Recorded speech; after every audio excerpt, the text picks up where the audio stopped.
Les négriers en terre d'islam, 7e siècle, 16e siècle, de l'historien Jacques Hirst aux éditions Tempus. Je commence à la page 83. Les marchands d'esclaves. L'or et les esclaves, ces deux négoces d'Afrique ont fait la fortune des caravaniers et des trafiquants. Pourtant, sur le plan humain, les deux traites n'étaient en rien comparables. Pour l'une, commerce muet, approche sans heurts, marchandises inertes et faibles escortes. Pour l'autre, guerre et violence, misère et souffrance. De plus, pour l'or, les lieux de production et d'échange se limitaient à quelques régions parfaitement circonscrites. Les routes peu nombreuses ne conduisaient qu'à quelques villes marchandes, tandis que la chasse et le trafic des Noirs sévissaient dans tous les pays d'au-delà du Sahara, de la côte atlantique à celle d'Orient, sans exception. Aucun pays, aucun peuple ne fut épargné. C'était une mise en coupe réglée d'une effrayante ampleur. Dès les années 800, les esclaves razziés ou achetés en Afrique noire furent de plus en plus nombreux sur les marchés de l'islam. Ce misérable négoce l'emportait déjà de très loin sur celui des Blancs d'Europe ou d'Asie et prit très vite l'allure d'un trafic routinier aux mains soit des Arabes et des Berbères, maîtres des comptoirs et des oasis, soit des Noirs eux-mêmes, rois et chefs de tribus islamisées ou demeurés païens. Les Arabes dans la mer Rouge. Les hommes d'Arabie, du Hedjaz et du Yémen, puis ces d'Oman, d'une part, et de Bassora et de Bagdad de l'autre, furent très tôt en contact direct avec les Noirs d'Éthiopie et de Nubie. Familiers des côtes et des ancrages, bien informés des ressources en hommes de l'arrière-pays, ils n'ont éprouvé aucune difficulté à maintenir de bonnes relations avec les chasseurs d'hommes ou les courtiers qui, aventurés dans les pays des Noirs, se sont peu à peu solidement implantés, jusqu'à fonder de véritables États esclavagistes à l'abri de toute rébellion. Les musulmans de la côte contrôlaient ainsi de nombreux postes de traite tout près des territoires de chasse. Ils ont constamment assuré, sans trop de frais ou d'aléas, les transports de captifs sur de nombreuses pistes caravanières vers leurs comptoirs et leurs entrepôts. La mer ne fut jamais un obstacle et la traversée n'exigeait ni de longs préparatifs, ni de grands chantiers de construction ou d'armement. Dans les premiers temps, les trafiquants d'esclaves, gens de la côte ou d'une tribu alliée, ne furent que de sordides touche-à-tout. Hommes de sac et de cordes en quête de la moindre occasion de gagner un peu plus, boutiquiers, charlatans, fabricants et vendeurs d'amulettes, bonimenteurs à demi-sorciers ou entremetteurs de mariage et maîtres d'école. Leurs entreprises se limitaient à peu de choses. Ils achetaient des bêtes de somme et du beurre dans les campagnes proches de la rive gauche du Nil. De là, montés sur des ânes, portant avec eux quelques pièces de cotonnade, leur seule monnaie, ils allaient traiter et échanger leurs étoffes contre des hommes et des femmes captifs sur des marchés situés sur le plateau, à seulement plusieurs jours de marche. Leur monture valait alors 1 ou 2 esclaves noirs et leur chargement 3 autres. Les grands marchands, les djellabas, se sont imposés que dans le second temps, une fois les pistes reconnues. Cela comptait vraiment, disposant de toutes sortes de relations et pesant même sur les décisions politiques dans les comptoirs de la côte ou du fleuve, de plus en plus actifs au cours du temps, gens de bien, notables, parfaitement insérés et respectés dans leur communauté et leur cité. Un bon nombre se disaient religieux, faquis, qui regardaient la traite des nègres comme un accessoire ordinaire de leurs attributions. Citation. Ils entretenaient des agents ou des commis dans plusieurs lieux de chasse ou des traites et négoces pour le compte donc des Arabes et des comptoirs et de leurs associés, couvraient en Abyssinie jusqu'en Nubie de vastes territoires très divers et très éloignés les uns des autres. Aventuriers, fugitifs et hérétiques. Partout ailleurs, tant en Afrique orientale, sur la côte de l'océan Indien qu'au-delà du Sahara, chez les peuples du Soudan séparés des grands marchés par d'infinies distances, incertitudes et grands périls, ni les Arabes d'Arabie et les Égyptiens, ni tout à l'ouest les Marocains, 12 principaux demandeurs, pourtant, ne s'engagèrent vraiment dans la traite. Les raids guerriers, dans les premiers temps de l'islam, sous la conduite d'officiers des sultans, raids partis du Caire pour remonter le Nil vers les cours supérieurs du fleuve, ou de Kairouan vers le Fezzan et le lac du Tchad, ne furent suivis d'expéditions marchandes d'aucune sorte. Les troupes revenaient chargées de butin et de captifs, mais leurs chefs ensuite ne se hasardaient plus dans l'aventure et les grands marchands. Hommes de riches familles et de clans puissants, solidement établis dans les métropoles, restaient sur une prudente réserve, attendant plutôt que d'autres viennent présenter leur prise sur leur marché. vite, ont pris le relais des hommes de terrain, familiers des lieux, des populations et des chefs de tribus. Marchands d'esclaves, plus que d'épices ou de soieries, marchands, pourrait-on dire, de second rang. C'étaient non pas vraiment des réprouvés, mais tout de même des étrangers, en tout cas des hommes qui ne s'inscrivaient pas dans l'aristocratie de la ville et il n'y avait pas de répondants. À l'est, ils ont, sur la côte de l'océan Indien jusque très loin vers le sud, fondé des établissements face à des peuples inconnus, le plus souvent hostiles. À l'ouest, dans le désert, d'autres ont construit de nouvelles cités, là aussi dans des conditions très difficiles. Aussi voit-on que les comptoirs maritimes, que les villes des oasis et les villes du Soudan, toutes engagées dans la traite des Noirs, furent dès le début pour les marchés les plus actifs, peuplées d'exilés et de fugitifs, de rebelles ou d'hérétiques, non tous victimes de terribles persécutions, massacres et pogroms, mais tous anxieux de vivre et de s'administrer selon leurs lois religieuses et sociales sans subir de pression ou d'ostracisme. Ces rebelles, hérétiques ou marginaux furent de tout temps très nombreux. Dans l'Orient islamique, aux guerres entre descendants des premiers califes, le plus souvent entre tribus ou ethnies, puis aux guerres de succession et aux guerres civiles entre dynasties, se sont ajoutées les graves querelles religieuses entre les sunnites, chiites et adeptes de plusieurs doctrines ou sectes. Ce qui ne pouvait pas manquer de provoquer migration de tribus et de peuples, d'abord dans les toutes premières années, exode des chefs de clans et des chefs religieux, puis plus tard, fuite des rebelles qui refusaient de se soumettre au calife omeyyade de Damas. Exode ensuite des Omeyyades, poursuivis par les Abbassides, nouveaux maîtres du califat en 750, puis des Kharidjites, réputés hérétiques. L'Afrique orientale. Loin des bases de départ, au terme d'une navigation aléatoire et régulièrement soumise au grand vent, les comptoirs de l'océan Indien connurent des jours plus incertains que ceux de la mer Rouge. Ils se heurtaient à des populations résolument agressives, de tristes réputations, accusées de toutes sortes de méfaits et même de cannibalisme. Au nord, c'était la terre de barbares, ancêtre des Somalis, et l'on disait que si un navire faisait naufrage sur cette côte des Berbéras, la plus dangereuse de toutes en Afrique, les indigènes s'emparaient des marins et les faisaient aussitôt castrer. Plus au sud, au-delà de Mogadiscio et jusqu'à ce qui sera plus tard le Mozambique, était le pays des Andji. Le mot d'usage très ancien se retrouve déjà dans Pline et dans le célèbre périple de la mer Érythrée, puis dans Ptolémée. Il fut, tout au cours des temps, largement adopté par tous les écrivains arabes ou persans, tout d'abord pour désigner les esclaves noirs qu'ils savaient venir de ce pays, puis peu à peu pour tous les peuples de l'arrière-pays face à leur comptoir. Les premiers immigrants, fugitifs ou en tout cas exilés, venus de plusieurs pays du monde musulman, ne parlaient pas tous la même langue, ne pratiquaient pas tout à fait la même religion et, dans la vie domestique comme dans la vie publique, ne respectaient pas forcément les mêmes usages. Certains furent très mal accueillis, tenus pour indésirables, refoulés même par ceux qui étaient déjà en place. Ils reprirent donc la mer pour chercher une autre fortune plus loin, plus au sud. Il arrivait aussi, à l'inverse, qu'une nouvelle vague chasse la précédente et la contraigne à se mêler, dans l'arrière-pays, aux tribus indigènes. Les origines de tous ces établissements demeurent incertaines. Les chroniques, écrites à partir de traditions orales, font naturellement une large place aux récits légendaires. Aucun n'est exempt de confusion et de lacunes. Il semble bien que les discordances, les anachronismes surtout, et la multiplicité des indications parfois contradictoires, témoignent en fait de plusieurs vagues d'émigration, séparées sans doute par de longues périodes, mais que les auteurs de ces récits n'ont pas su démêler,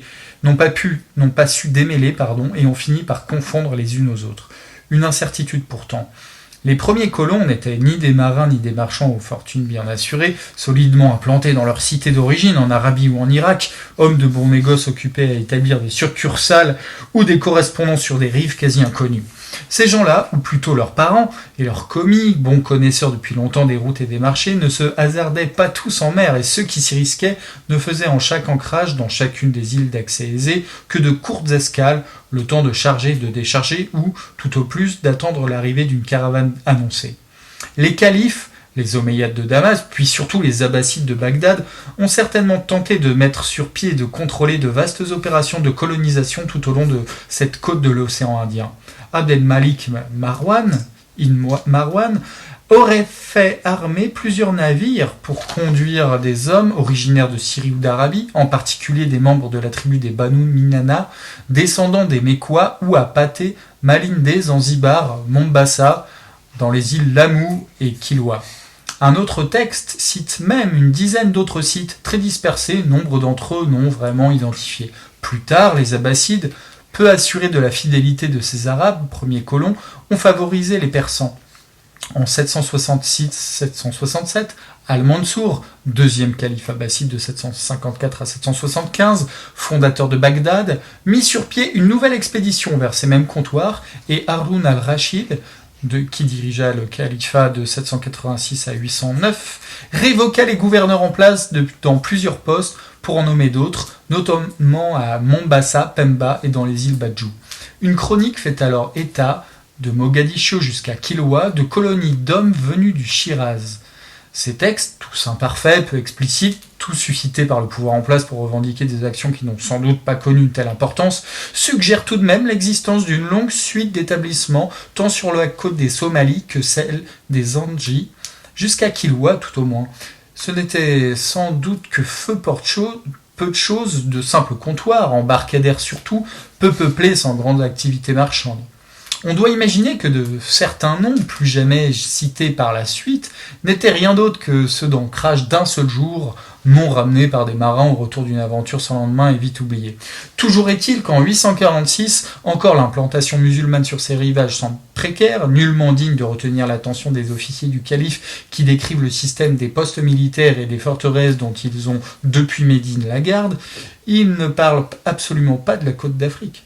En fait, comme en bien d'autres temps et en de nombreux pays, la plupart de ces établissements d'outre-mer, très modestes certainement au tout début, furent fondés non par des colons choisis par les califes ou les émirs lors des grandes expéditions supportées par l'État, mais en plusieurs étapes, au long de plusieurs siècles, par des proscrits qui ne pouvaient certainement compter sur une aide quelconque, mais se savaient engagés, désespérés sans doute, dans une aventure incertaine. Ces hommes arrivaient rarement accompagnés de leurs familles. Les chroniques des comptoirs, et celles plus générales des pays d'islam, œuvres de savants et d'érudits, les trésors monétaires et les frappes des pièces, puis les vestiges mis à jour lors des campagnes de fouilles, suggèrent une chronologie incertaine, sans doute en plusieurs points, mais malgré tout suffisante pour évoquer la diversité de ces vagues d'immigration. Dans les années 695 ou 697, année même où le calife Abd el-Malik ibn Marwan faisait rassembler les colons pour les établir en Afrique, plusieurs de ses ennemis, princes musulmans rebelles, au lendemain d'une rude défaite infligée par les armées califales, y auraient à leur tour débarqué, entraînant avec eux un groupe de partisans. En 739, ce furent des Arabes que l'on dit chiites de la secte émozéide ou zaïdite chassés de chez eux. En 767, des Arabes venus ceux-là du golfe Persique. En 920, un grand nombre d'hommes d'une tribu voisine de la ville d'El Hadza, sur le golfe Persique aux environs de Bahreïn, s'embarquèrent sur 3 navires sous la conduite de 7 frères qui fuyaient les persécutions du sultan de cette ville. Mais pour d'autres, ces Arabes étaient en fait des Persans, et pour d'autres encore, des Qarmates, persécutés par les Abbassides. Il semble que Mogadiscio et d'autres établissements de la côte des Somalis n'aient été que la première étape dans le cours de plusieurs émigrations appelées à chercher aventure bien plus loin et qui furent, elles aussi, aux origines d'un fort développement de la traite des Noirs dans des régions situées bien plus au sud, demeurées plus ou moins inconnues, en tout cas jusque-là épargnées. Il semble que Mogadiscio et d'autres établissements de la côte des Somalis n'aient été que la première étape dans le cours de plusieurs émigrations appelées à chercher aventure bien plus loin et qui furent, elles aussi, aux origines d'un fort développement de la traite des Noirs dans des régions situées bien plus au sud, demeurées plus ou moins inconnues, en tout cas jusque-là épargnées. La chronique de Kilwa dit qu'environ de l'an 400 de l'Hégire, c'est-à-dire en 1022 de notre ère, à la mort de Hassen, le roi mort Shiraz de Perse, 6 de ses 7 fils aînés d'une mère noble, d'une illustre famille de Perse, chassèrent le 7e fils Ali, fils d'une esclave abyssine. Ali s'embarqua sur l'île d'Ormuz avec toute sa famille sur 2 navires. Ils abordèrent d'abord à Mogadiscio, puis à Brava. Mécontents, déçus de ne pouvoir se faire accepter ou de ne pas être les seuls maîtres, ils mirent à la voile vers le sud et auraient alors trouvé Kilwa sur leur route. Ils achetèrent le terrain, donnèrent en paiement des lots d'étoffes, exigèrent que les hommes qui l'habitaient déjà, musulmans arrivés plus tôt ou indigènes, on ne sait trop, aillent s'établir dans l'intérieur des terres. Ils dressèrent des fortifications pour se protéger des Kafres, en particulier des guerriers des îles Songo et Changa, dont la domination s'étendait jusqu'à Monpana, distant de Kilwa d'environ 20 lieues. Les généalogies et chronologies des sultans de Kilwa confirme cette double migration. Les Shirazis de Perse se seraient effectivement d'abord installés pendant un certain temps sur la côte de Bayadir en Somalie avant d'aller à Kilwa. Par ailleurs, certaines chroniques rapportent que d'autres colons venus de Shiraz ont, au IXe siècle, occupé l'île de Manda et d'autres encore, celle de Shanga dans l'archipel de Lamu. Plus au sud encore, ce fut l'aventure. La première colonisation aurait été le fait ni des Arabes ni des Persans, mais des musulmans de l'Inde. Une tradition solidement ancrée et reprise par plusieurs historiens veut que, dans l'île de Zanzibar et sur la côte proche, se fut d'abord établi le peuple islamisé des Déboulis. Le nom viendrait du port de Daeboul, en Inde, près de l'embouchure de l'Indus, région conquise par les musulmans dans les années 711-712. Mais ces hommes n'étaient certainement pas nombreux, et par la suite, on en perd la trace. Tout porte à croire que sont ensuite venus régulièrement chaque saison, et cette fois du nord, soit directement d'Arabie ou de Perse par une traversée hasardeuse, soit en longeant la côte des Anji, les trafiquants en tout genre et les véritables chasseurs d'esclaves. Ces comptoirs maritimes furent presque tous, comme ceux de la mer Rouge avant eux, établis sur une île séparée du continent par un bras de mer ou par un isthme facile à défendre.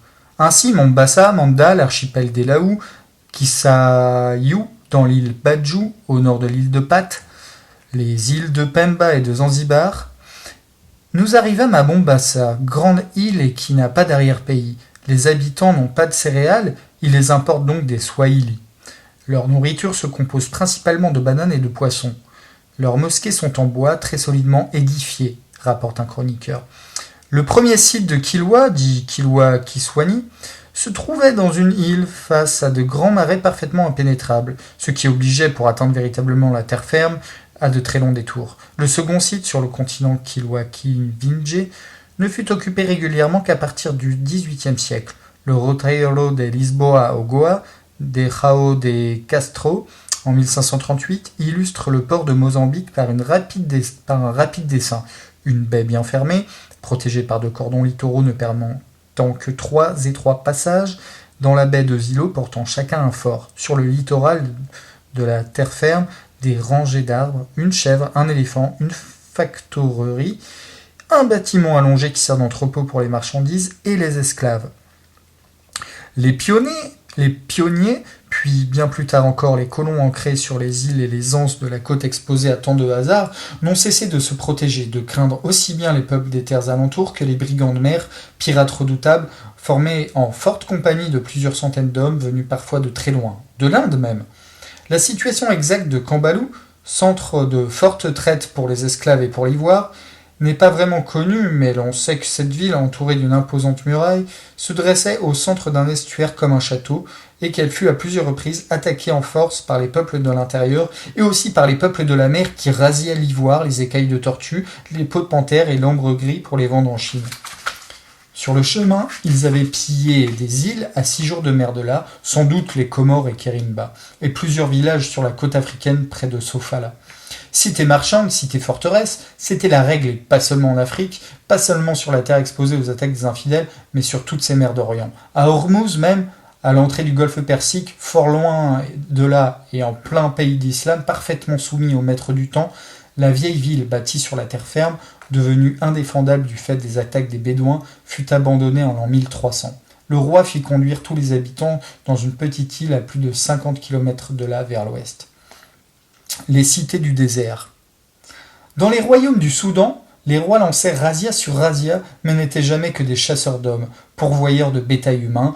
Rassembler les captifs, les convoyer jusque sur les marchés et les présenter à la vente était affaire de marchands de toutes sortes. Les Noirs eux-mêmes participaient à ces tristes négoces, de façon souvent précaire, quasi misérable, exposés au plus grand hasard. Simple retour d'expédition, caravane conduite par de sordides trafiquants venus à la rencontre des guerriers ou des voleurs de bétail humain à travers la forêt et à travers la brousse, sur des pistes qui, généralement, ne voyaient pas passer d'autres trafics. C'étaient souvent de petites gens, de peu de crédit, qui ne disposaient ni de beaucoup d'or, ni d'associés, ni de relais. Ils achetaient à petit prix et se chargeaient eux-mêmes de ramener leurs esclaves vers les marchés plus achalandés, en petites troupes lamentables. Les malheureux captifs se trouvaient encore tout près de leur pays. Ils pouvaient connaître les lieux, les moyens de regagner leur village et auraient pu s'enfuir sans risquer de se perdre ou de souffrir. Aussi, les hommes sévèrement gardés marchaient-ils en longues files, chargés de lourdes chaînes ou liés les uns aux autres par de grosses cordes. En tête est une vieille femme toute décrépite. Derrière elle suivent à la file 14 autres femmes dont plusieurs portent des enfants. Viennent ensuite, en troupeau, 21 enfants. Ils sont suivis de 15 hommes de 20 à 30 ans, attachés par le cou avec des colliers et des longes en peau. Chacun porte sur sa tête un lourd paquet cousu dans la peau de chèvre ou de mouton. Les femmes et les enfants sont également chargés. Tous ces malheureux sont la propriété de 4 soniqués qui, montés sur des ânes et le fusil sur l'épaule, se tiennent sur le flanc de la caravane. Fermez les guillemets.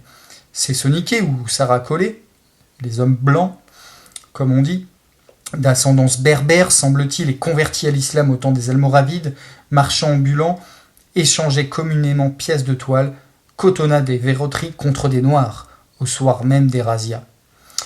Mais les traversées des déserts, entreprises périlleuses de plusieurs semaines, ponctuées d'étapes dans les oasis où il convenait de trouver accueil et protection afin de préparer le chemin pour de longues et dures aventures, exigeaient bien davantage d'autres investissements, d'autres formes d'action. Il fallait des capitaux, de l'or ou des produits d'échange à mener de lointains pays, une longue expérience et surtout le soutien de tout un groupe, d'un peuple ou d'une tribu. Les gains petits cédaient la place à de grands entrepreneurs, rarement des noirs, même d'un autre peuple, même islamisé, mais les blancs, venus d'au-delà des déserts, aventurés en des terres d'abord inconnues, nomades et caravaniers.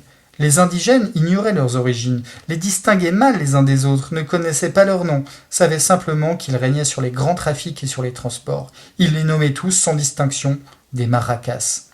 Au comptoir de l'océan Indien, peuplé en forte majorité d'exilés et de fugitifs, répondaient à la même époque les cités caravanières du désert et plusieurs villes marchandes dans les pays des Noirs, toutes fondées et maintenues à un haut niveau d'activité par des tribus berbères implantées depuis longtemps aux marges du Sahara.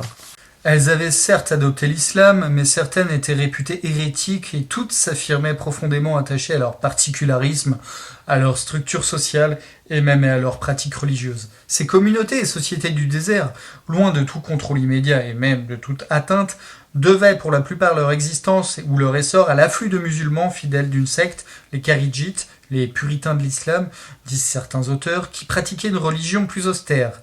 Certains refusaient de reconnaître l'autorité des califes, voulant vivre en une sorte de communauté des croyants. Les Ibadites, puissante secte des Kharidjites, s'étaient d'abord établis en Cyrénaïque et en Tripolitaine, principalement dans le Djebel Nefousa, puis, plus à l'ouest, jusque dans le Maghreb central.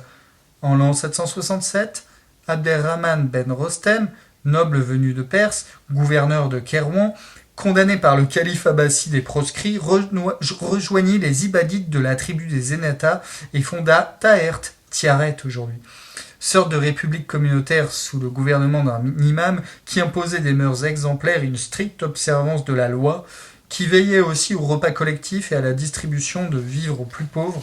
La ville devint centre d'une vie religieuse et intellectuelle intense, célèbre pour ses observatoires et ses bibliothèques. Ceinturée d'une solide muraille dominée par la puissante Casbah, ce fut vite un marché prospère, centre rencontre des grands nomades qui parcouraient le désert et capitale d'un vaste état marchand, étendu fort loin vers le sud, jusqu'à Sigil Massa, centre de traite des Noirs, et vers l'est, jusqu'à Ghadames, jusqu'au Fezzan, l'île de Djerba, et même un temps jusqu'à tout le golfe de Gabès. Cet empire austénide, pays rigoriste, habile et honnête en affaires, qui élève à la dimension d'un État le principe de la secte fermée avec répondants, frères, relations de communauté à communauté, tout cela peut être marqué d'ailleurs de persistantes influences venues des vieux judaïsmes berbères et sahariens. Dura plus d'un siècle, mais fut, en 908, attaqué par une troupe de chiites. L'an suivant, les guerriers d'Ubaydullah al-Mahdi, fondateurs de la dynastie des Fatimides à Kairouan, envahirent Taert et massacrèrent un grand nombre d'habitants. Les survivants prirent la fuite et se réfugièrent, les uns dans l'île de Djerba, d'autres dans les vallées isolées des montagnes, d'autres encore plus au sud, en plein Sahara, dans l'oasis de Sedrata, près de Ouargla. Les caravaniers, trafiquants en pays des Noirs, trafiquants d'esclaves surtout, n'étaient pas tous des hérétiques, mais des nomades très attachés à leur structure sociale et à leurs mœurs. Les musulmans d'Orient et d'Espagne s'étonnaient de leurs usages et les considéraient visiblement comme des étrangers, et parfois même comme des hommes qui n'avaient pas tout accepté des lois de la religion. Les géographes et voyageurs peuplaient volontiers leurs récits de légendes ou de ragots, exactement de la même façon que pour les Noirs. tel Idrissi qui, pourtant, dit s'être informé auprès d'un homme d'expérience, bon observateur de ces contrées. Étonné bien sûr et quelque peu scandalisé, il affirme, sans rien mettre en doute, que les femmes de ces berbères n'avaient pas de mari et que, lorsque l'une d'entre elles avait atteint l'âge de 40 ans, elle s'offrait à tous ceux qui la désiraient. Ouvrez les guillemets. Elle ne résistait à aucun de ceux qui la voulaient. Et lit-on encore sous la plume d'Al-Bekri, dont le routier est pourtant bien plus précis, généralement moins chargé de fantaisie. Le routier, c'est-à-dire c'est un manuscrit qu'il tenait, un petit carnet de voyage. Eh bien, selon ce carnet, les gens de Tadmaka sont des berbères musulmans qui se voilent la face comme les berbères sahariens et se nourrissent de viande, de lait et de ces grains que la terre donne sans travail. Leurs femmes sont d'une beauté sans égale. Chez eux, la fornication est permise. Dès qu'un marchand arrive en ville, les femmes accourent et chacune tâche de l'emmener chez elle. Fermez les guillemets. Et Ibn Battuta, qui lui est allé sur place, en particulier à Walata, de parler plus longuement encore des femmes de l'une et de l'autre de ces tribus, celles des Massoufa, qui bénéficiaient d'une grande indépendance et d'un réel pouvoir jusqu'à gouverner toute la ville sans nul partage avec les hommes. Elles sont musulmanes, observent strictement la prière, étudient la jurisprudence et apprennent le Coran par cœur. Mais elles ne se couvrent pas la tête et ne manifestent aucune pudeur. Les hommes ne sont pas jaloux de leurs épouses. Les relations extra-conjugales y sont très fréquentes et, en tout cas, les généalogies toujours tenues de manière matrilinéaire. L'héritage va non au fils du mort mais au fils de sa sœur et les hommes portent le nom de l'oncle maternel. C'est là, dit-il, une coutume que je n'ai vue ailleurs que chez les hindous de Malabar. De fait, chez les berbères ou arabo-berbères en particulier, dans les villes du désert vouées surtout à la traite, et dans les cités minières où l'on extrayait le sel ou le cuivre, qui toutes possédaient une abondante main-d'œuvre servile et participaient de façon très active à la traite des Noirs, les femmes géraient les trafics, percevaient les redevances, tandis que les hommes tissaient des étoffes de coton teintes d'indigo. Elles avaient leurs propres esclaves, accompagnaient souvent leurs caravanes et, parfois, prenaient le commandement. Ouvrez les guillemets. Nous arrivâmes ensuite chez les Bardama, qui sont une tribu berbère. Les caravanes ne se déplacent pas sans leur protection, et, dans ce domaine, la femme joue un plus grand rôle que l'homme. Leurs femmes sont parmi les plus parfaites en beauté, avec un merveilleux visage, une blancheur pure et de l'embonpoint. Je n'ai vu dans aucun pays de femmes aussi grasses qu'elles. Leur nourriture consiste en lait de vache et en mil concassés qu'elles boivent le soir et le matin mêlés d'eau et non cuits. Fermez les guillemets. Elles refusent de quitter leur pays où elles exercent de réels pouvoirs pour suivre, par le mariage, un étranger qui les en déposséderait en les menant ailleurs. Ouvrez les guillemets. Quiconque veut se marier avec ces femmes doit habiter avec elles, dans le lieu le plus rapproché de leur contrée, et ne doit pas les emmener plus loin que Kaukau, c'est-à-dire Gao et Walata. Les berbères du désert, grands nomades, ont d'abord vécu de l'élevage des chameaux et des chèvres, presque toujours aussi de trafic, très ordinaire, de survie en quelque sorte, à plus ou moins longue distance. Ils échangeaient étoffes et sel contre des dattes et quelques charges de grains. Mais si un chef nomade profite de ses errances pour transporter des marchandises, tôt ou tard, certains des membres de sa tribu s'installent dans une ville ou fondent une nouvelle cité pour s'adonner à d'autres commerces. Devenus grands marchands et bien sûr très vite maracas esclavagistes, ils ont fixé le réseau des routes et, en plein désert, fait la fortune de leur lieu d'étape, développé ou même créé de toutes pièces ou presque, au prix de travaux considérables pour assurer leur ravitaillement en eau, de nouveaux centres urbains appelés à un bel avenir. À l'est, sur la route qui reliait l'Égypte au Tchad, Zaouila, peuplée dès les premières années 700 de berbères kharidjites, fut pendant plus d'un millénaire le principal fournisseur du monde islamique, de l'Ifriqiya à l'Égypte, l'Ifriqiya c'est en Libye, et à l'Orient en esclaves noirs achetés contre les chevaux nécessaires pour les razzias. À l'ouest, sur la piste qui menait du Maroc ou de Tlemcen au fleuve Sénégal et au Niger, Sigil Massa, fondée ou reconstruite vers le milieu du 8e siècle par des Kharidjites cherchant refuge dans le désert, d'abord terrain d'une foire, demeura pendant très longtemps un grand carrefour, entrepôt et centre de redistribution des produits du Soudan, esclaves surtout vers les villes du nord. Les Noirs furent employés en nombreuses troupes à creuser le sol pour en extraire les concrétions salines. Ces grands travaux menés à terme, les maîtres, propriétaires du sol et des esclaves, firent dresser une série de barrages et aménager tout un réseau de canaux pour diriger les eaux des cours d'eau, comme les Égyptiens celles du Nil pour cultiver du coton, des légumes et du cumin, du fourrage pour les bêtes de somme, des fruits et surtout une espèce de date verte appelée albuni, dont les noyaux sont très petits et qui surpassent en douceur tous les autres fruits. Al-Bekri, notre chroniqueur émerveillé, décrit longuement cette cité surgie en plein désert, dont les remparts, disait-il, sont en briques avec des soubassements de pierre et comptent 12 portes, dont 8 avec des grilles de fer. On y voyait parmi les jardins, vergers et palmeraies, et riches maisons et quelques palais somptueux. Fondés au XIe siècle par les Almoravides comme une étape sur leur route vers le sud, Tebelbet figurait sous la forme d'un beau castel sur l'Atlas catalan de 1375 et sur la carte de Villa d'Este de 1418. Le Génois Malfante la situe à 7 jours de marche forcée de Sijilmassa par un rude désert où l'on ne voit que des dunes, mais lors de son passage en 1447, elle regroupait plusieurs villages fortifiés et de grandes palmeraies alimentées par des fogaras, des galeries souterraines qui amenaient de l'eau des montagnes et couraient sur une quinzaine de kilomètres. Comme plusieurs autres cités du désert dépendantes des caravanes, elle ne produisait pour toute subsistance que des dattes et ne vivait que du trafic du sel et celui des esclaves.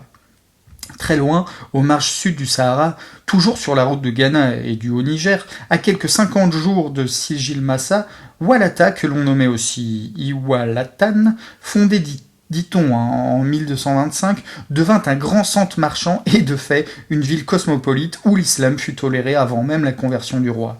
Y venaient des hommes de tout pays d'Égypte, du Fezzan, de Gadamès, de Touat, du Dra, du Souss, de Tafilalet,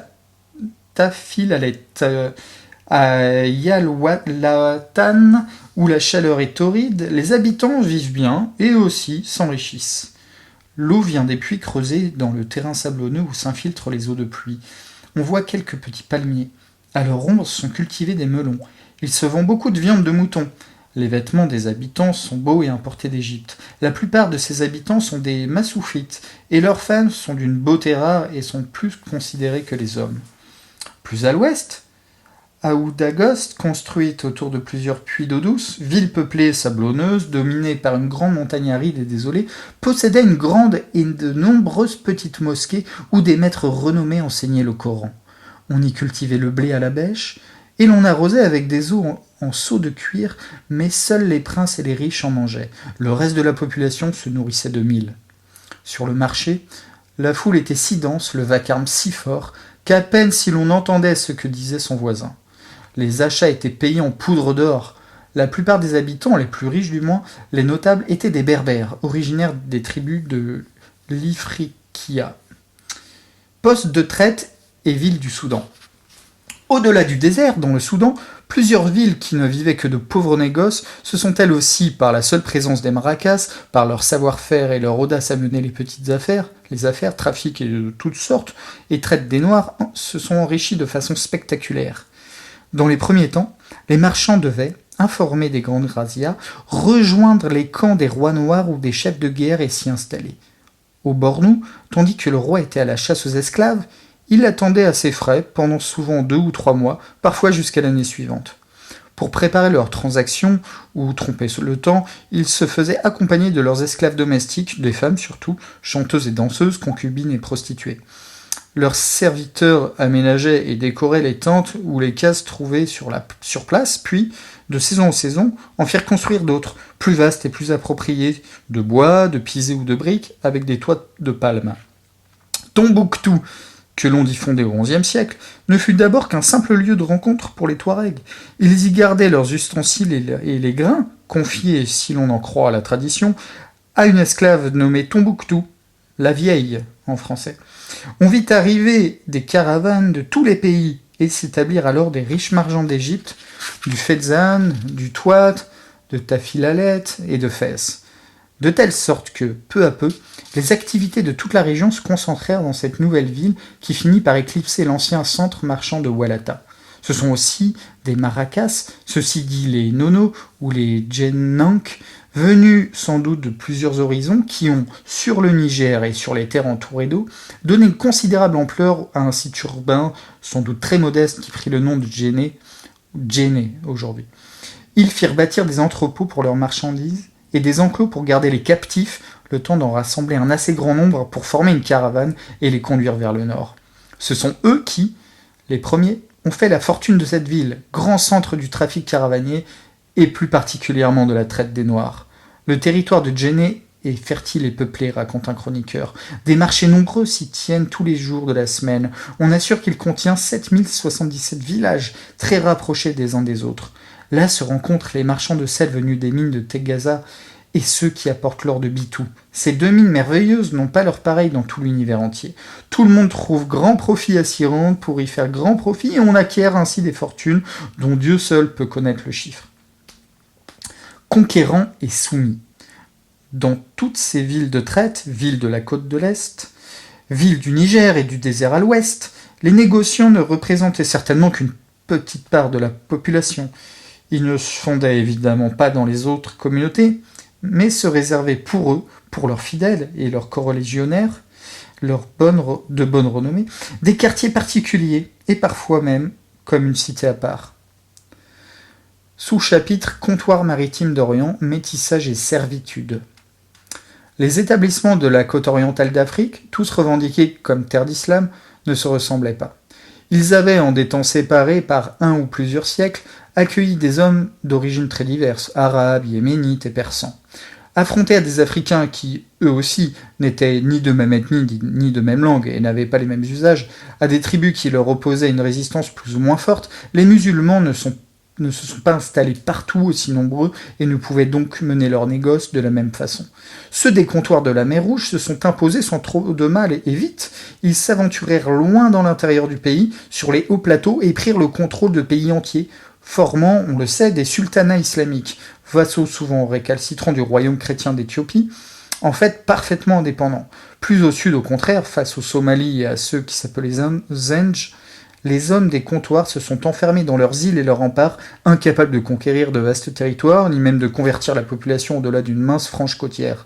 Mais dans tous les cas, au nord comme au sud, de la mer Rouge à l'océan Indien, cette colonisation est, sur le littoral même, demeurée précaire, incertaine ou incomplète, partout appuyée par un flux humain trop faible. Terre d'exploitation, marchande surtout, non de peuplement, non de mise en valeur par les immigrés. Le plus souvent, les énergies et les initiatives ne visaient qu'à assurer au plus vite la traite et les opérations portuaires, entrepôts et embarquements à moindre frais. Les colons ont-ils seulement formé le projet de faire de leurs établissements des cités peuplées pour une large part d'hommes venus des pays d'islam et de leurs descendants ? De garder intactes leurs traditions, leur genre de vie et même leurs pratiques religieuses ? Ces villes, Mogadiscio sans doute excepté, ne furent que des entrepôts pour un trafic qui ne générait que peu d'activités diversifiées. On n'y venait pas en grand nombre pour faire souche et bâtir de solides et riches résidences, mais pour, à la hâte, expédier ses affaires. En mer Rouge même, certains ports, presque tous en fait, n'étaient que de misérables ancrages, refuges pour les navires malmenés par les vents ou postes de traite rudimentaires, sans aucune sorte d'aménagement ou d'édification en dur. Les passagers ne virent la fin de leur frayeur que lorsque nous arrivâmes dans un port dit Ras al-Douawir, entre Aïdab et Sawakim aujourd'hui. Nous trouvâmes sur le rivage un berceau en roseau en forme de mosquée, où il y avait de nombreuses coquilles d'œufs d'autruche, pleines d'eau que nous bûmes et qui nous servit pour la cuisine, rapporte un chroniqueur. Vaste caravansérail encombré de monceaux de ballots, tas d'immondices dans les rues près des débarcadères et des plages, auberges misérables pour chameliers et muletiers, entrepôts, abattoirs en plein air, les escales de l'archipel des Dalaks et toutes les autres en mer Rouge ne furent d'abord que de simples emporias.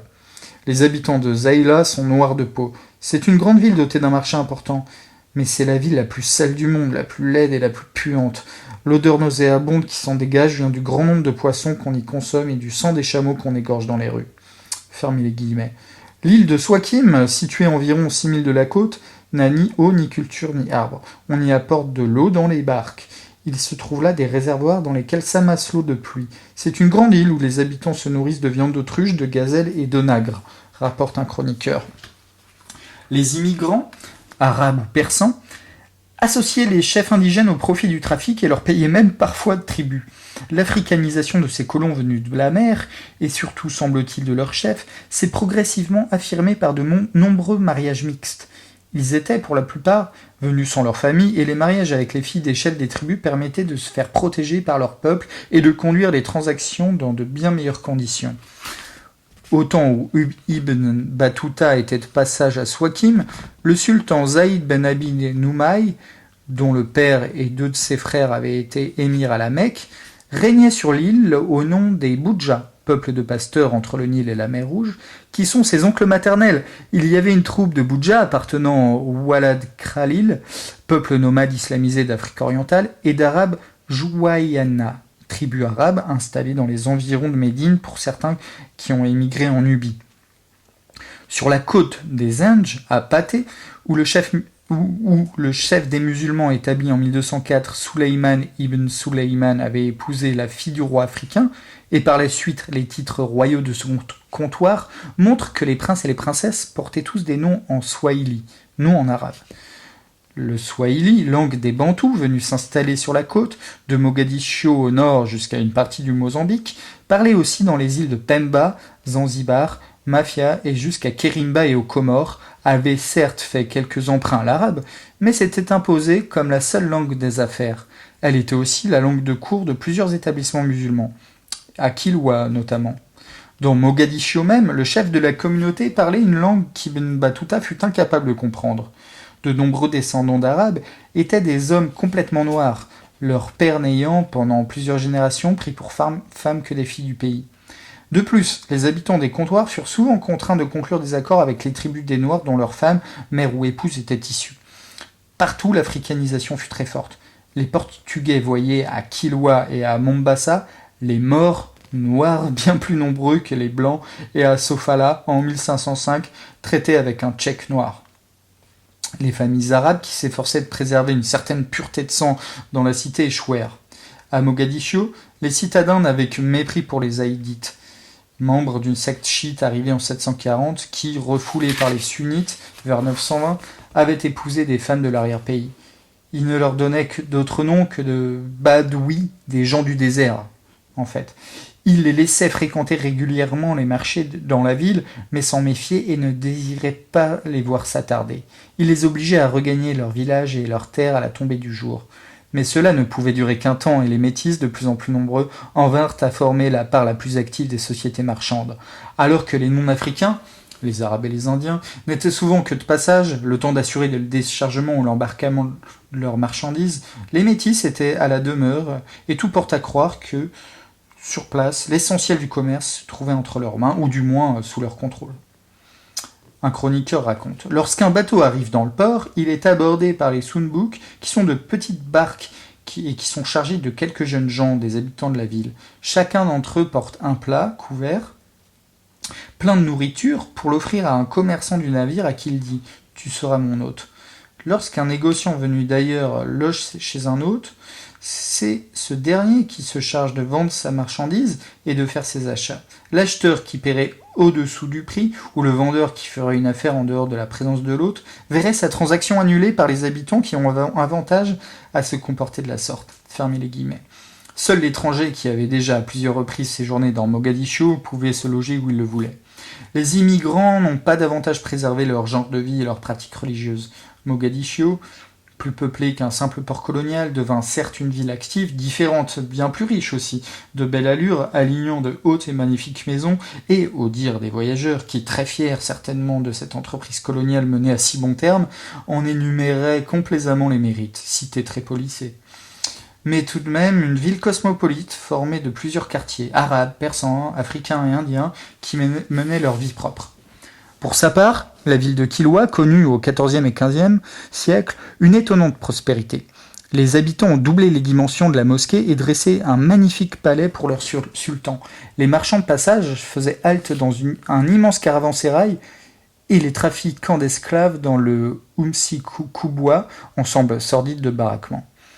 Mais, dit encore Ibn Battuta, qui visiblement ne trouve pas grand plaisir à observer les us et coutumes de la ville et n'y passe que très peu de temps, les maisons y sont de bois avec des toits de jonc et cette grande ville côtière est habitée principalement par des Zenj, au teint très noir, avec des incisions sur le visage. De toute évidence, Kilwa, comme sans doute d'autres escales de la côte aventurée plus au sud, ne fut pas une belle colonie de peuplement.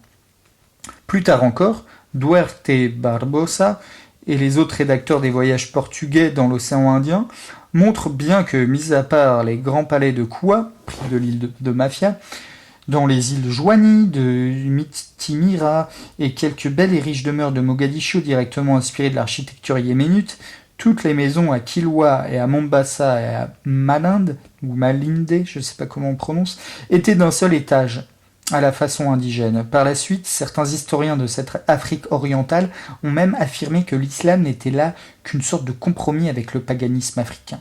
Accusation de puriste de la part de musulmans bon croyants, sans doute fort exagérée, mais il reste les décorations peu orthodoxes des mosquées, pour les portes et le mihrab, témoignent d'inspiration africaine indiscutable. Que les minarets y sont très rares, que contrairement à la tradition, de hauts personnages se sont fait enterrer à Mogadiscio dans la mosquée du vendredi.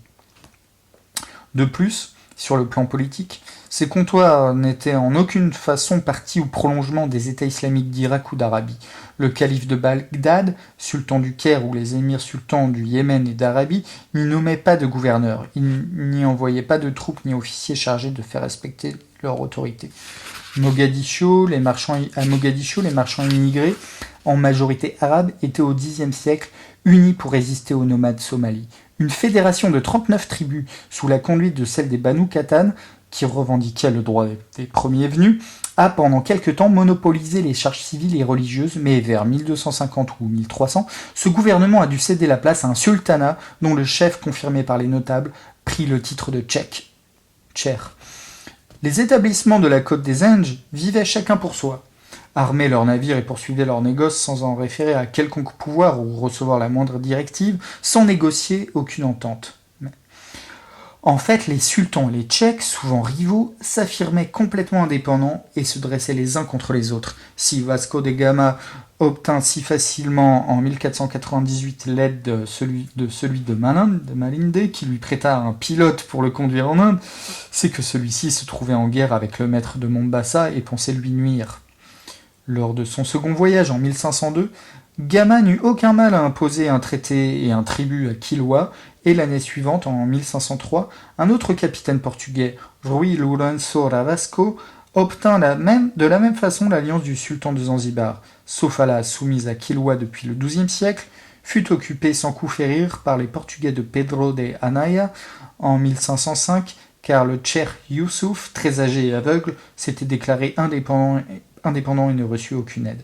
L'archipel de Lamu et l'île de Paté tombèrent aussi au premier coup de canon en 1506. Brava, qui résista, fut brûlé et détruit sans que les autres États et communautés viennent à son secours. Seule l'annonce prochaine de la mauvaise saison sauva Mogadiscio cette même année en contraignant la flotte armée à Lisbonne à prendre le large en toute hâte. En l'espace de 8 années, les Portugais avaient occupé toute la côte sud de cette ville avant d'entreprendre la conquête ou du moins d'assurer leur contrôle sur de vastes territoires vers l'intérieur dans le Mozambique. Sous-chapitre les oasis, ville double, ville fermée. Dans chaque ville marchande du Sahara, deux sociétés parfaitement hiérarchisées, deux façons de vivre et de travailler s'opposaient. Noirs esclaves ou métis demi-libres, les Haratines, qui travaillaient la terre, et hommes libres nomades, pasteurs et marchands caravaniers, qui régnaient en maîtres et se tenaient résolument à l'écart. De fait, ce que les voyageurs appelaient communément par habitude et pour plus de commodité des villes se présentaient comme de vastes agglomérations, des suites de villages de palmeraies échelonnés le long de la zone irriguée. Le centre politique, religieux et marchand était d'ailleurs le plus souvent une ville double ou triple, chacune nettement distincte, entourée de sa muraille. Là même où une seule enceinte englobait l'ensemble de ce noyau, sorte de chef-lieu, celui-ci se trouvait tout naturellement divisé en plusieurs secteurs ou quartiers parfaitement délimités, à demi autonomes, correspondant chacun à une tribu ou une famille, tous sous la coupe d'une aristocratie de l'argent et de la marchandise. Deux cités éloignées l'une de l'autre, sans grand lien entre elles, formaient la ville de Ghana. L'une était habitée par les vrais musulmans, entre guillemets, berbères et arabo-berbères, et comptait 12 mosquées où les imams et muezzins résidaient en permanence, où les juristes et les érudits tenaient bibliothèque et école. L'autre, la ville du roi, avec son palais et ses riches maisons, était située à 6000 de là, et n'avait qu'une seule mosquée où venaient prier visiteurs et voyageurs. Tout autour de la ville royale, il y a des cases en coupole et des bois touffus où vivent les sorciers qui leur servent de ministres du culte. C'est là que se trouvent les tombeaux de leurs rois. Des gardiens veillent sur ces bois sacrés, et nul n'est admis à savoir ce qui s'y passe. C'est là aussi que sont les geôles du roi, où les prisonniers disparaissent sans laisser de traces. Fermez les guillemets, c'était un témoignage d'époque. De même, ce que l'on nommait communément la ville d'Agmat n'était rien d'autre que l'agglomération de deux villes dont chacune portait ce même nom. L'une était Agmat Ilan, l'autre Agmat Warika. C'est celle-ci qui sert de capitale aux princes et de résidence aux commerçants et aux étrangers. Il y a une distance de 8000 entre les deux villes. Des jardins et des palmeraies de dattiers entourent la ville. C'est le territoire de Masmouda qui occupe, dispersé dans tout le pays environnant, des villages fortifiés et des parcs à bestiaux. Ces cités marchandes du désert, très peuplées et très actives, attiraient au long de l'année un grand nombre de négociants venus de très loin. Certains s'y fixaient pour de longs séjours, mais les étrangers de passage y étaient sévèrement contrôlés. L'aristocratie urbaine, solidement ancrée en ses monopoles, se fermait à la concurrence. Tout était sous surveillance. À peine une caravane avait-elle franchi l'une des portes de la muraille que le négociant visiteur devait se faire connaître et rechercher la protection d'un chef de famille ou de quartier. Celui-ci devenait son client, plutôt son partenaire, et en fin de compte recevait une part des profits, courtier obligé. Les grandes familles, les clans, les tribus gardaient la haute main sur tous les négoces. Rien ne se faisait, ni livraison, ni transaction et chargement, sans que ces hommes soient informés des entrées des échanges. En plusieurs oasis, particulièrement dans le Touat, les Juifs, relativement nombreux, bénéficiaient d'une excellente protection, mais il leur était interdit de quitter la ville et ils ne pouvaient que servir d'intermédiaires ou se concentrer de petits négoces aux horizons limités. Ils assuraient le ravitaillement de leur communauté en vivres et menaient sur le marché le produit de leurs travaux d'artisans, travail du fer notamment, rien de plus. Sous-chapitre les affaires, le troc.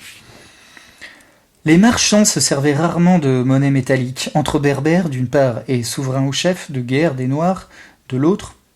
Tout se réglait par des traites dont les usages furent exactement repris au temps de la traite atlantique par les armateurs et négociants de France, d'Angleterre, des États-Unis et d'Amérique.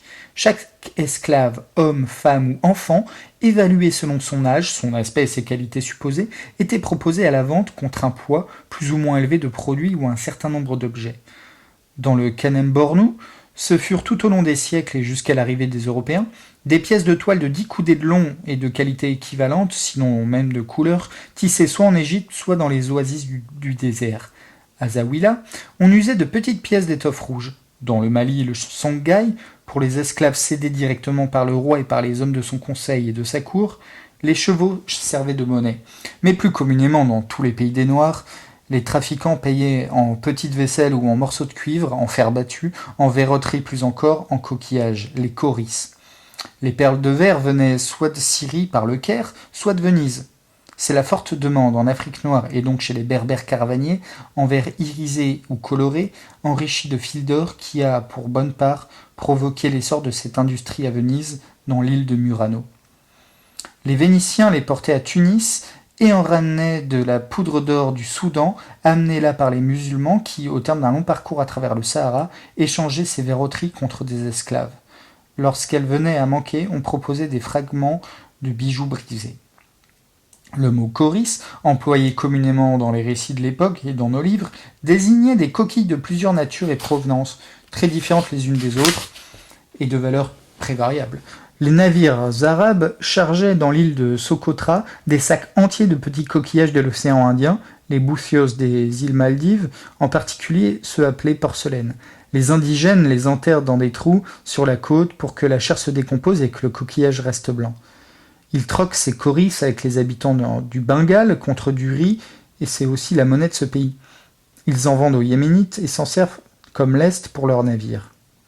Les choris débarquaient par dizaines ou centaines de sacs dans les comptoirs musulmans d'Afrique, sur la côte de la mer Rouge ou de l'océan Indien, étaient régulièrement acheminées par tout un réseau de pistes caravanières, celles pratiquées dans l'autre sens par les trafiquants d'esclaves jusque très loin à l'intérieur du continent.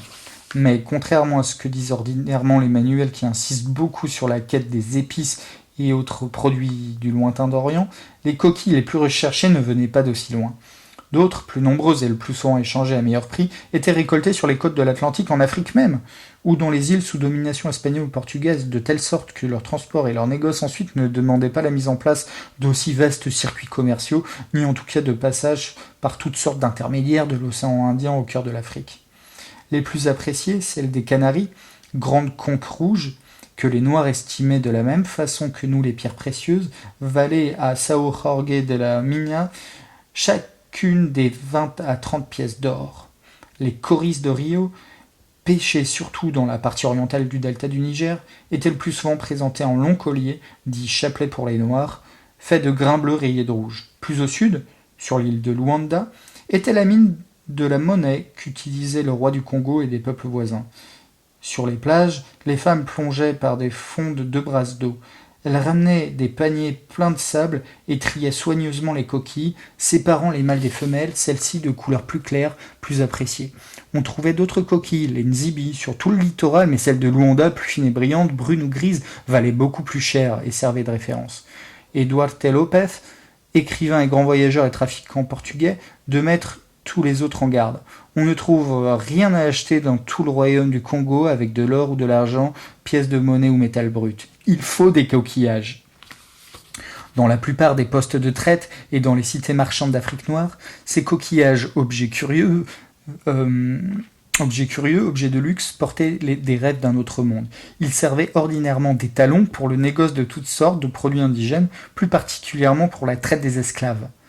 On les trouvait dans les royaumes africains de l'intérieur, jusque dans le Bornou et plus encore dans les pays du Haut-Niger, où les voyageurs musulmans venus d'Espagne et du Maghreb assistent étonnés, quelque peu émerveillés, à ces marchés où les hommes utilisent comme monnaie autant les coquilles que les pièces d'or. J'ai vu faire des échanges au Mali et à Goaou sur la base de 1150 coris pour 1 dinar or, raconte un chroniqueur. Les Berbères servaient d'intermédiaires. Ils achetaient les étoffes et les verreries aux négociants, chrétiens ou musulmans des ports de la Méditerranée, et les coris aux Portugais de la côte atlantique. Ils contrôlaient aussi d'autres approvisionnements et s'efforçaient d'offrir aux chefs de guerre, aux chasseurs d'hommes et aux trafiquants de tout rang toujours davantage d'objets, eux aussi venus de loin, surtout des charges de grand prix qui ne servaient pas toujours de monnaie mais leur assuraient de bons profits. Les marchands de Mauritanie n'ont cessé pendant des siècles d'amener au Soudan les produits de leur cru. Quand quelqu'un de chez eux part en voyage, il se fait suivre par ses esclaves, hommes et femmes, qui portent sa literie avec des ustensiles fabriqués avec des courges pour manger et pour boire. Le voyageur n'emporte ni aliments de base, ni accompagnement, ni dinar, ni dirham. Il ne porte que des morceaux de sel, des colis fichés de verre et quelques produits aromatiques. Ce qui plaît le plus, c'est la girofle, le mastic et le Tasargani, plante odoriférante récoltée au bord de l'océan qui est leur encens. En Mauritanie, une charge de cet encens s'achète 1,5 dinar. Au pays des Noirs, elle se vend 80, 100 dinars et plus. Quand le voyageur arrive dans le village, les femmes noires lui apportent du lait, des poulets, de la farine d'alize, du riz, du founi, qui ressemble aux graines de moutarde avec lesquelles on prépare le couscous et la sida, cette bouillie épaisse faite avec de la farine, du beurre et du miel, de la farine de dolik, pois indien, pois coulis, sorte de haricots. Le voyageur achète à ses femmes les produits qu'il désire, sauf le riz qui fait mal au blanc. Le founi était bien meilleur. Les maracas tenaient aussi les mines d'or sous leur contrôle. Le cuivre n'était pas tout importé d'Europe ou d'Orient. Takeda, dans le Sahara central, à l'ouest-nord-ouest d'Agadez, en produisait des quantités considérables. La majeure partie en était aussitôt fondue et enregistrée, transportée très loin dans les pays du Niger, jusqu'à la ville de Niani, où les barres de cuivre étaient entreposées dans de grands magasins et de là redistribuées par caravanes plus loin vers les royaumes des idolâtres. D'autres barres gagnaient directement, plus à l'est, le Bornou, à 40 jours de marche, échangés soit contre des étoffes teintes de safran, soit contre de belles esclaves et de jeunes gens. Ce cuivre rouge d'excellente qualité était offert à la vente en barres d'environ 1/3 de mètre de long. Pour 1 ducat d'or, On avait 400 barres de grande épaisseur qui, chez les Noirs, servaient à acheter les esclaves, les grains, le beurre et le fromage. Et pour le même ducat, environ 6 ou 700 barres plus minces à échanger contre les viandes et le bois brûlé. Un autre gisement, à Tameldelt, sur la piste caravanière qui joignait le sud marocain à Tombouctou, d'exploitation aisée, presque à fleur de terre, donna lui aussi naissance à une grande cité minière où les caravanes faisaient halte pendant plusieurs jours le temps de charger les barres de métal. Ce fut un important point de contact et de fixation, lieu d'échange, de troc surtout, étape pour la conquête économique des royaumes africains. Un chroniqueur raconte « Au pays des Pharaouïnes, le sel se troque contre de l'or. La mainmise sur les salines, les transports et les marchés assuraient aux Berbères de forts et constants moyens de pression sur les populations des oasis et plus au sud, sur celles des villes du Soudan et sur les postes de traite. À l'est, les Touaregs, maîtres de l'Aïr, pratiquaient certes l'élevage des dromadaires, mais vivaient surtout du commerce du sel. D'immenses caravanes, parfois de plusieurs milliers de charges, conduites par les chefs et les guides, les emboucados de l'Aïr, effectuaient chaque année la pénible traversée du désert pour porter le sel à Bilma et dans les oasis du Kawar. Elles en ramenaient des dattes et très régulièrement des esclaves qu'elles vendaient en Tripolitaine et en Tunisie. Pendant très longtemps, Tadmaka, sud-est du massif montagneux de l'Hydrar et des Ifokas, sur la route de Kérouan, leur servit d'étape. Agadès prit la suite, surgit vers 1460, ville entièrement ceinte de murailles, dominée par un somptueux palais royal, où chaque marchand possédait un grand nombre d'esclaves, rapporte un chroniqueur. Les caravaniers berbères ou arabo-berbères veillaient à préserver de toute concurrence leur réseau et leur marché. En plusieurs régions, ils ont réussi à ruiner les Noirs, marchands, chameliers ou bateliers. Pendant 2 ou 3 siècles, et à partir en tout cas des années 1100, les tout-couleurs et les Wolof descendaient le fleuve Sénégal sur leurs pirogues et arrivaient en mer, remontaient le nord en longeant la côte jusqu'aux salines du littoral.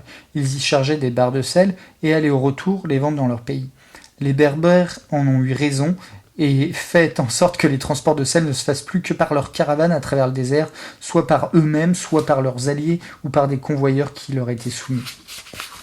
De telles captures obtenues par des raids ou des brigandages sur les marchés, par le vol des cargaisons et même par de véritables expéditions armées n'étaient certainement pas exceptionnelles. La concurrence pouvait aussi dresser les villages et les tribus les unes contre les autres, ou les armées du souverain noir contre les troupes de nomades. Les villes du désert devaient leurs origines et une bonne part de leur fortune à leurs relations marchandes, mais elles ne sont pas demeurées des simples centres d'entrepôt et de transit, loin de là. De riches négociants à la tête de grandes entreprises s'y rencontraient et y installaient commis ou associés. À Silgin Massa, Ibn Battuta fut hébergé chez un marchand arabe originaire de Salé, au Maroc. Et dans cette même ville, un autre négociant berbère du clan des Macquaries de Tlemcen envoyait régulièrement toutes sortes d'informations sur les cours des produits et la marche des caravanes à ses 4 frères, les 2 résidant à Tlemcen même, et 2 à Ouargla, où ils faisaient le commerce de l'or, de l'ivoire et des esclaves.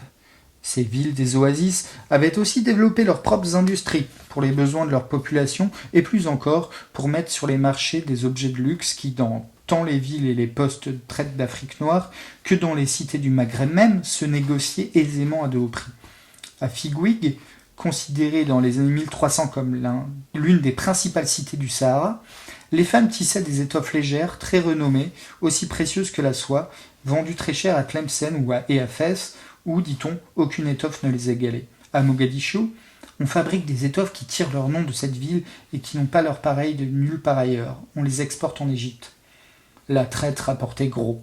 Les trafiquants couraient de grands risques mais amassaient d'immenses fortunes. Leurs caravanes légères sont constamment en mouvement et leurs caravanes lourdes font de très grands profits. Peu de marchés en pays d'islam ont tant de richesse et d'influence. J'ai vu une lettre de change pour une dette due à Muhammad Ben Abdi à Ouagadougou, certifiée par son garant 42 000 dinars. Idrissi n'est pas allé dans ces pays et n'a visité aucune des cités des oasis, mais il en a tout de même recueilli à la cour du roi de Sicile plus d'un écho.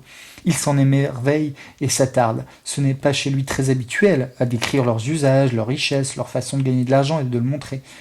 Maîtres de la ville d'Agmat, située à 11 jours de marche de Sigil Massa, les marchands de l'une de ces tribus furent berbérisés par le voisinage, sont des négociants opulents qui se rendent au pays du Soudan en grande caravane de dromadaires chargés d'énormes quantités de marchandises. Cuivre rouge et coloré, manteaux, vêtements de laine, turbans, ceintures, toutes sortes de colis et de verres, de coquillages et de pierres, de diverses espèces de drogues et de parfums, des outils de fer.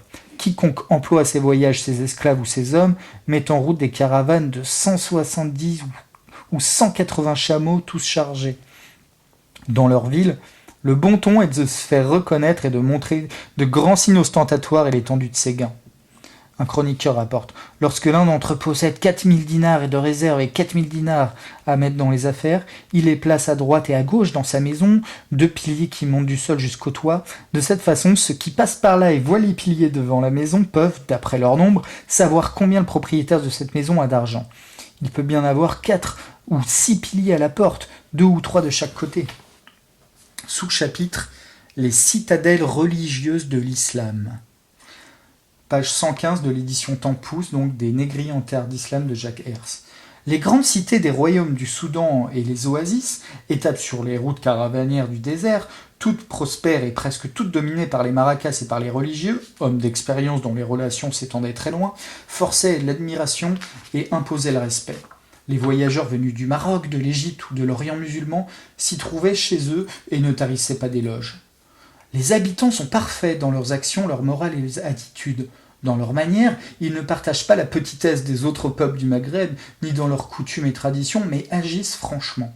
Ils sont connus pour leur grande charité et montrent les uns envers les autres un vrai comportement humain et de bonnes manières qu'ils ont acquises dans leurs nombreux voyages, dans les longues périodes d'absence de leur maison et de séparation de leur pays.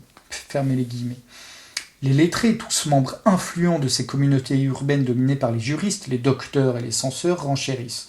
Tombouctou, disent-ils, n'avait pas sa pareille entre toutes les villes des pays des Noirs pour la solidité de ses institutions, les libertés de la vie politique, la sécurité des hommes et des biens, la compassion envers les pauvres et les étrangers, la courtoisie surtout envers les étudiants et les hommes de science, et la révérence prêtée aux sages et aux hommes de bien.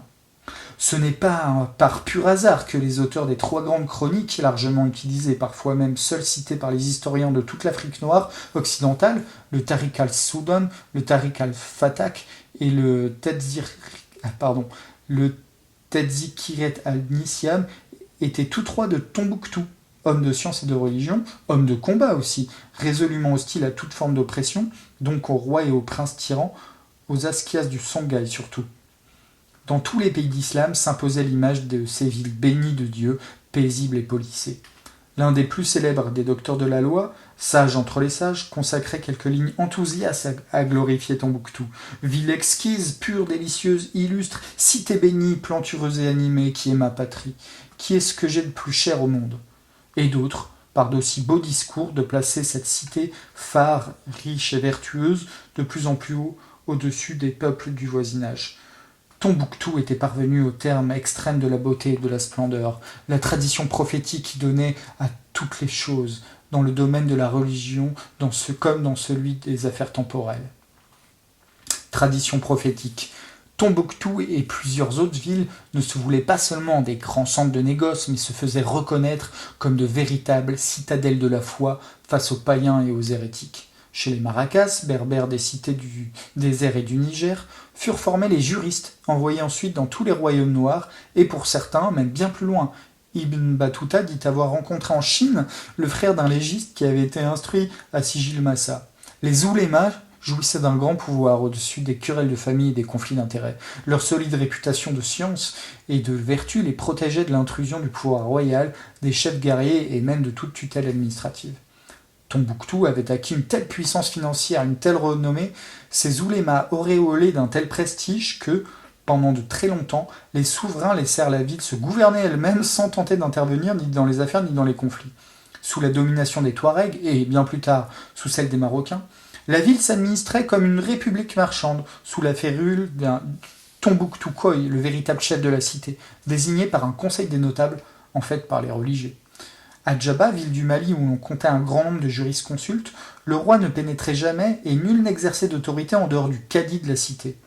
Le cadi, c'est-à-dire le juge islamique. De même, à Konduryo, dans le Kanyaga, elle aussi tenue en main par le cadi et les oulémas, aucun soldat ne pouvait y entrer, aucun officier en situation d'opprimer les habitants. Le roi de Kanyaga y venait seulement une fois l'an, à l'occasion du ramadan, et se contentait de distribuer des aumônes et d'échanger des présents. Ce qui fait dire à nos historiens qu'un pays marchand se construisit en Afrique noire dans les intervalles des royaumes. Il y insère son urbanisme, ses quartiers attenants aux capitales ou des villes à leurs écarts et à leurs magasins, leurs caravansérails, leurs mosquées et leurs beaux édifices et leurs maisons élégantes. Pays rétiforme, à peine perceptible dans les masses mouvantes des empires, ce pays marchand, création parfaitement originale que l'on retrouve rarement à ce point identifié en d'autres territoires, témoigne indiscutablement de l'extraordinaire développement du commerce transsaharien et à l'évidence l'intérêt que dans tous les pays d'islam on a porté dès les premiers moments, puis siècle après siècle, à mettre la main sur les négoces du Soudan. Nulle part ailleurs, dans l'ancien monde, l'on a vu se déployer de tels efforts en terres si difficiles d'accès, mener à terme de tels travaux pour assurer les transports, aménager les points d'eau et étables pour construire de toutes pièces de telles cités, prospères et jalouses de leurs indépendances, en plein désert, pour refaire les sols, puiser et amener l'eau. Nul désert n'a, comme le Sahara, connu un tel trafic caravanier par un réseau de pistes aussi diversifiées et somme toute relativement denses, ne laissant à l'écart que de rares îlots. De tels efforts, la mobilisation de tels moyens et la mise au pas sous la férule de tant d'ouvriers pour de si durs travaux, pouvaient-ils se justifier sans la traite des Noirs ? Les villages, des centaines, des milliers certainement, ne quittaient pas les pays du Soudan où les souverains les gardaient captifs pour leurs services de cour, pour leurs armées ou pour les travaux des champs. Dans tous ces États, royaumes des pays du Niger ou du lac du Tchad, cités marchandes plus ou moins maîtresses de leur destin, la demande s'est maintenue pendant très longtemps, jusque même parfois dans les dernières années du XIXe siècle, de plus en plus forte même à mesure que certains empires prenaient de l'expansion. Cette traite exclusivement africaine, des Noirs par les Noirs, n'était pas du tout négligeable, bien au contraire, mais non essentielle, non la principale. Elle demeurait à l'évidence de bien moindre ampleur et de bien moindre profit que celle vers les villes du désert où les marchands, seigneurs et maîtres des oasis, faisaient venir toujours davantage d'esclaves pour creuser les puits et les canaux, pour cultiver les champs de mil et entretenir les palmeraies, pour travailler dans les mines de sel ou de cuivre. Bien moins active aussi que celle vers les grandes cités des pays d'islam, en Orient et en Occident, qui mettaient en œuvre d'autres moyens, sur d'autres parcours infiniment plus longs et plus risqués. Sous-chapitre les routes, pèlerins et marchands, l'Égypte et l'Arabie. Un réseau très complexe de pistes partant des territoires plus ou moins lointains menait vers les comptoirs de la mer Rouge d'où les boutres arabes levaient l'ancre pour Aden ou Djeddah, le port de la Mecque et de Médine. Les Noirs du pays des Gallas, au sud de l'Abyssinie, étaient conduits vers les ports de Zaïla et de Masouawa par plusieurs routes qui se croisaient en quelques grands relais caravaniers, centres d'entrepôt et de castration. Ceux du pays, entre les deux Nils, finissaient exposés sur les marchés de Khartoum. De même, ceux capturés très loin, tout au sud, dans la région du Haut-Ghazal, affluent du Nil blanc. Cependant, les caravanes les plus importantes de plusieurs centaines ou même de 2 ou 3 000 esclaves partaient, elles, de certains terrains de chasse situés au pied du Djebel Mara, massif montagneux du Darfour, très à l'ouest de Khartoum. Une de ces pistes, dite ordinairement route des pèlerins, partait de ces territoires de chasse et des postes de traite et allait droit vers l'est jusqu'au marché de Bara et de Sinar sur le Nil bleu, puis atteignait sur la mer Rouge Massaoua ou le Ouswakim.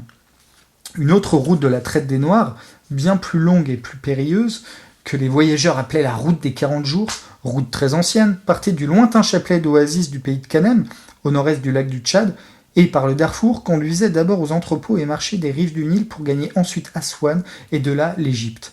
Abandonnée pendant plusieurs siècles, elle fut dans les années 1300-1400 rouverte, les points d'eau reconnus et entretenus, à l'instigation des négociants qui voulaient échapper aux attaques devenues trop fréquentes et trop dangereuses des Arabes pillards sur la piste plus à l'ouest des déserts de Barca. En Arabie, Djeddah, où débarquaient les boutres arabes chargés d'esclaves, Médine et la Mecque furent notamment, lors des foires du pèlerinage, dès les premiers temps de l'islam et ensuite pendant des siècles, de grands marchés aux captifs. Hommes et femmes étaient ensuite revendus par les trafiquants et même par les pèlerins lors de leur retour au pays, dans le Khorasan et les autres régions de l'Iran et l'Irak, à Bagdad surtout, et même plus loin en Turquie. L'une des routes parmi les plus fréquentées, commune à plusieurs itinéraires, joignait précisément Médine aux villes du Tigre et de l'Euphrate, à Koufa et à Bagdad. Steppe et désert à l'infini, mais où les voyageurs en altitude bénéficiaient d'un climat plutôt sain et relativement tempéré, certains disaient même très agréable. Je ne crois pas qu'il y ait sur toute terre un pays autre où la plaine est aussi vaste et aussi immense, où la brise est plus parfumée et l'air plus sain, où l'air est moins pollué, la terre plus pure, où l'on se revigore davantage moralement et physiquement, rapporte un chroniqueur. Cette longue et grande piste caravanière de l'Orient, suivie par des milliers de pèlerins, était aussi sans nul doute la plus sûre et la mieux protégée par de bonnes escortes et de très loin la mieux aménagée parmi toutes celles que devaient, en Arabie comme en Afrique, suivre les caravanes des marchands d'esclaves. De nombreux points d'eau ponctuaient le parcours et rendaient supportables les longs séjours de marche en plein désert. Un chroniqueur rapporte. Nous trouvâmes des bassins pleins d'eau de pluie, et ailleurs, nous y fîmes provision d'eau en creusant un puits d'où jaillit une source d'eau de source qui suffisait à abreuver la caravane ainsi que ses chameaux et encore plus nombreux que les hommes. Et les mares et les étangs abondent aussi, rapporte un autre. Plusieurs villages cernés de murailles, quelques fortins, lieux de repos et même d'échange, offraient de bonnes étapes. Les Bédouins, évidemment bien informés de chaque passage mais incapables d'attaquer en force ou même de piller ici et là, venaient vendre de la viande, du beurre et du lait que les voyageurs s'empressaient d'acheter contre des pièces de calicot.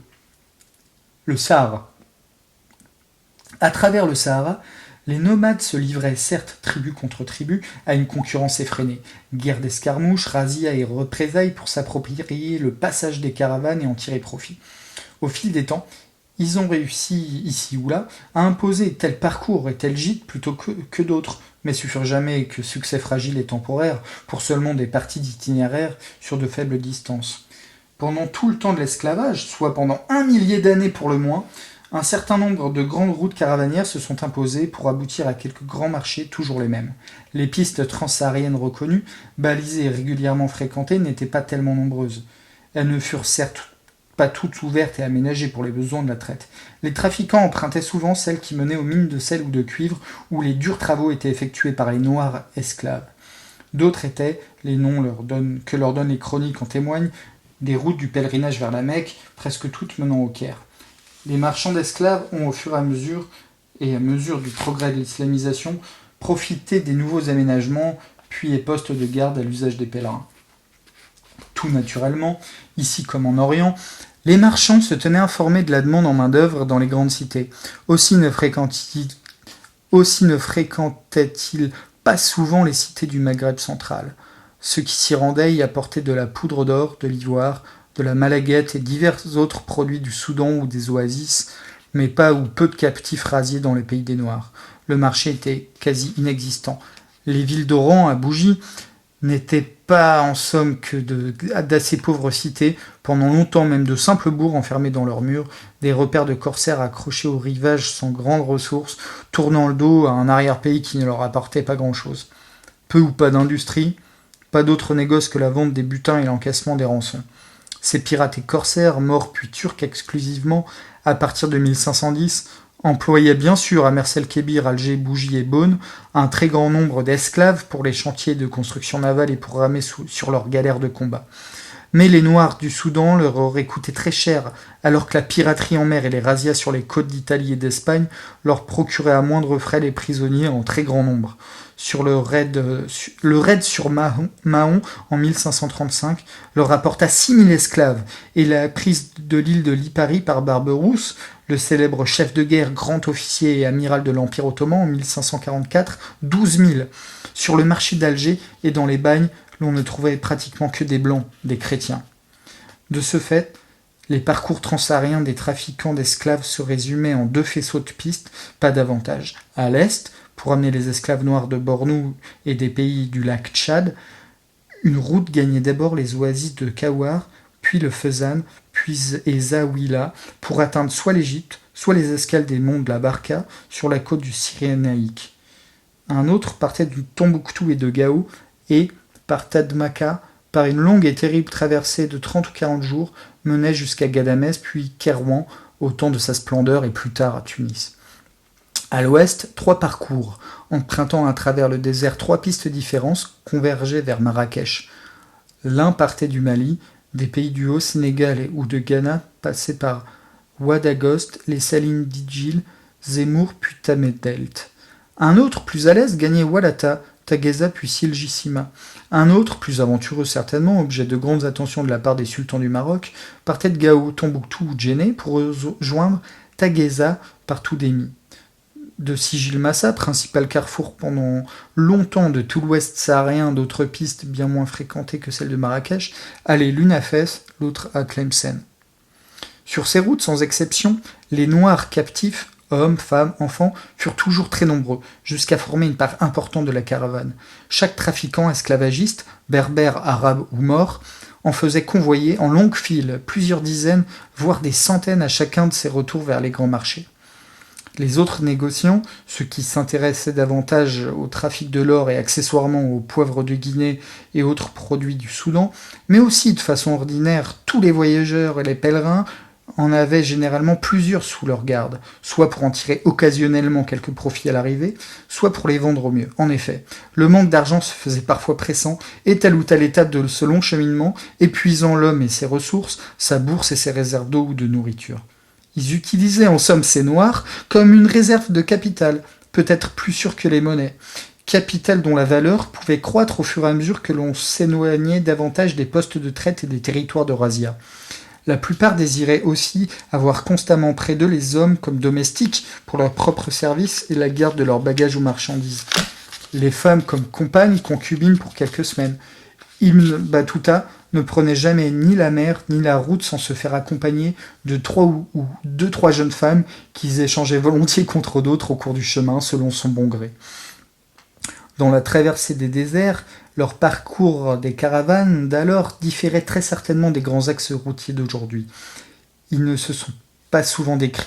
Il ne nous reste que peu de textes et tous presque bien trop courts, leurs auteurs se souciant peu de faire partager leurs expériences et leurs angoisses.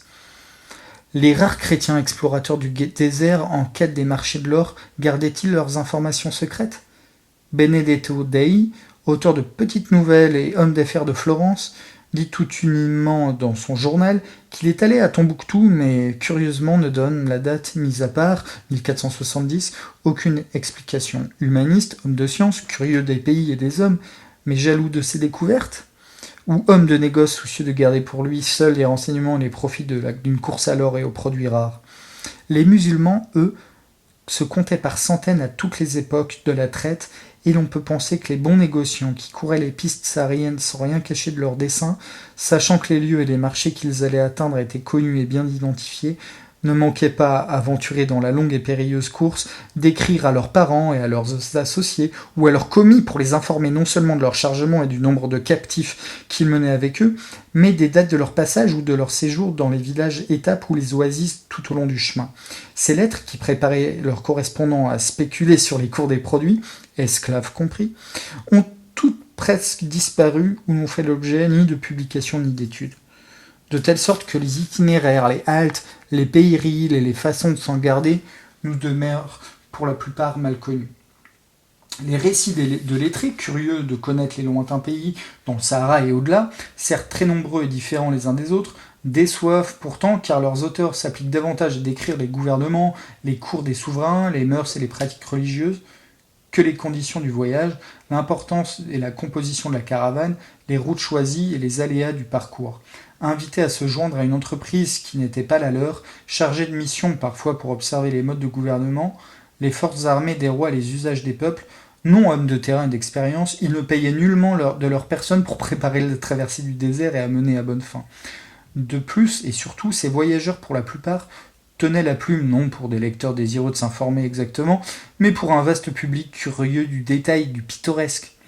Ibn Battuta, le plus célèbre et certainement le plus largement exploité au cours des temps, charge sa narration du voyage au Soudan, au demeurant très rapide et relativement pauvre comparée à celle qu'il consacre aux autres pays, d'anecdotes sans un grand intérêt, et de son séjour au Mali, il s'attarde, s'appesantit à donner un interminable récit, fastidieux en plusieurs points, de sa visite et de la façon dont il fut reçu à la cour du roi.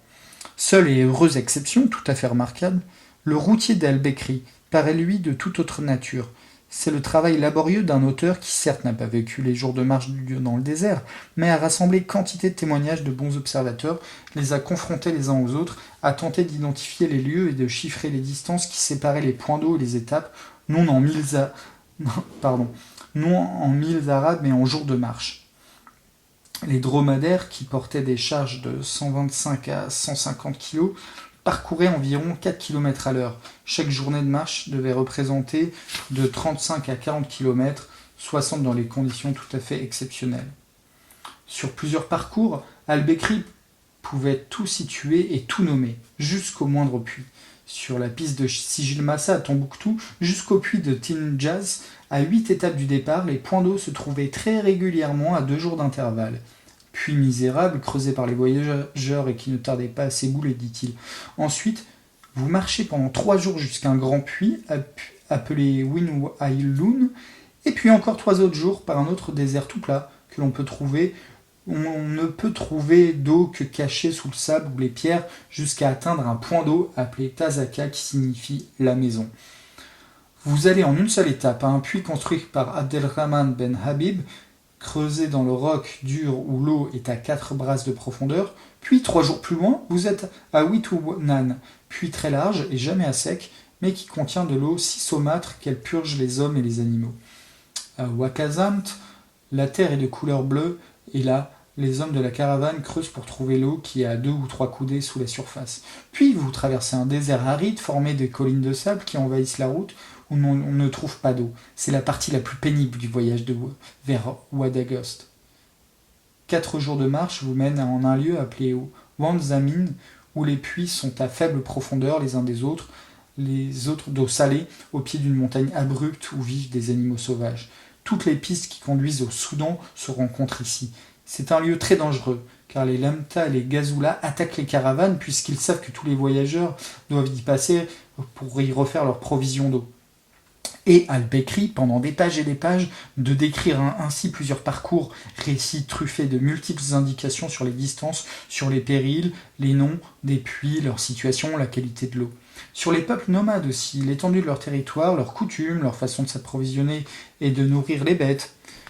Dans un désert de dunes et de sable, entre tous inhospitaliers, nous sommes toujours sur la route de Ouadagost, un très grand puits se situe juste à la limite des Banu Warit, tribu des Sanadja. 3 jours de marche plus loin, à Agarat, est un puits d'eau salée où ces Sanadja mènent leurs bêtes à boire pour leur refaire la santé, car l'eau salée est très bonne pour les chameaux. 3 jours et vous arrivez en un endroit nommé le lieu où les eaux se rassemblent, où l'on trouve toutes sortes d'arbres et des plantes qui produisent le henné et le basilic. 6 ou 7 jours encore, et voici que la haute montagne qui domine Ouadagost, peuplée d'oiseaux en grand nombre, qui ressemblent à des pigeons et à des colombes qu'aux têtes plus petites. On y voit aussi les arbres, d'où l'on extrait de la gomme exportée vers l'Espagne pour lustrer les brocarts de soie. Vous pourrez lire la suite de ce livre, Les Négriers en terre d'islam, en poche aux éditions Tampous, à peine 9 €. Et là, nous nous sommes arrêtés à la page 127, Aventure et trafic.